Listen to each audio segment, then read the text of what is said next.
Ethereum price has shot up above $2,000 from the bottom of $1,000 more than a year ago. This happened all of a sudden, and it cannot be just a coincidence. In the past 2 weeks, all the action in the crypto world only involved Bitcoin, while all the other cryptocurrencies were just not going anywhere. Now, I started to feel FOMO, and in order to find out if I can still invest in Ethereum, I started digging into news and reports. All of them are pointing to one interesting event that happened in the beginning of November. On Thursday, 9 of November 2023, BlackRock has filed for an Ethereum spot ETF with the Securities and Exchange Commission (SEC). BlackRock is the biggest asset management company on the planet with over $10 trillion asset under management. What they have registered, called the iShares Ethereum Trust, is essentially looking to launch the very first spot Ethereum ETF in the market. This is on top of the Bitcoin spot ETF that BlackRock has filed for SEC approval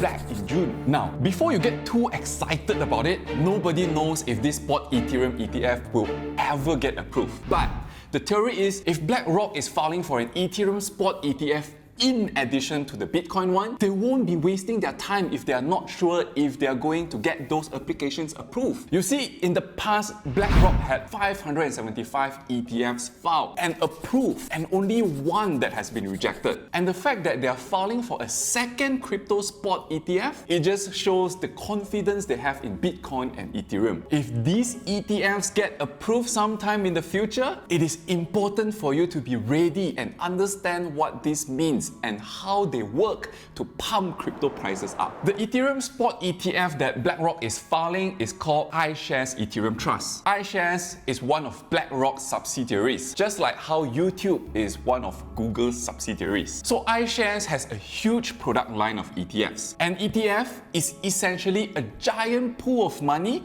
that tries to follow the price movement of whatever it is tracking. For example, iShares tracks the S&P 500 index with the IVV ETF. And as you can see, the fund is doing a very good job tracking the price movement of its benchmark S&P 500. So if you're not sure what US stocks to buy, you can simply invest your money in the IVV ETF and you will gain exposure to the entire S&P 500 companies. So there are just thousands of these ETFs that are managed by iShares, and all of them are chasing the price growth of the assets that they track. One of the key reasons why normal people like to invest in ETFs, apart from its simplicity, is security. For the case of iShares Ethereum Trust, when you invest your money into that ETF, your money is put into a custodian that is separated from iShares itself so that they don't confuse their money with your money. The job of a custodian is also to protect your money from any kinds of attacks. On top of that,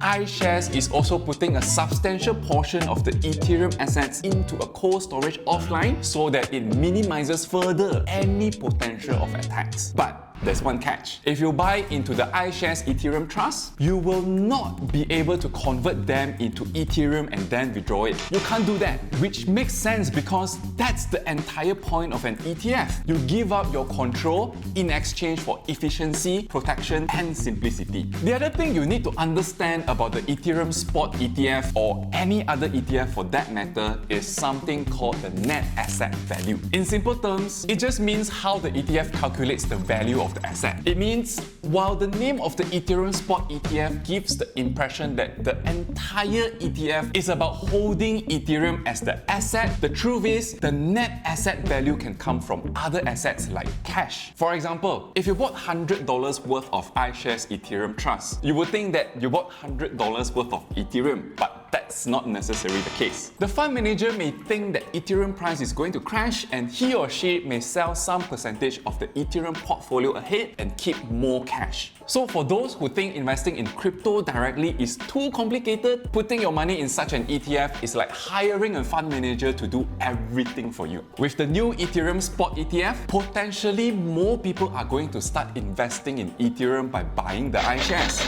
That would create a new influx of money into the ETF. And and BlackRock would have to use that money to buy more Ethereum to put into the iShares fund, hence increasing the demand for Ethereum, and the price of Ethereum would go up. This demand creation for Ethereum is going to be much more effective and sustainable than some Ponzi scheme that claims they will use your money to invest in Ethereum and make you rich overnight. Believe it or not, the creation of past ETFs is one of the biggest reasons why stocks are so bullish over the past 10 years, because extra demand was created and the fund managers were buying up shares that represent these ETFs. If you are new to crypto, the recent wave of new crypto spot ETF registration with the SEC is the most exciting thing you should look out for. It will be so much easier and safer for you to buy an ETF than keeping your crypto online on a centralized exchange. You see, during the crypto winter in the past 1 year, many centralized exchanges went bust, and people like us became the last people in line to potentially get our money back. But with the creation of the ETFs, if you buy that,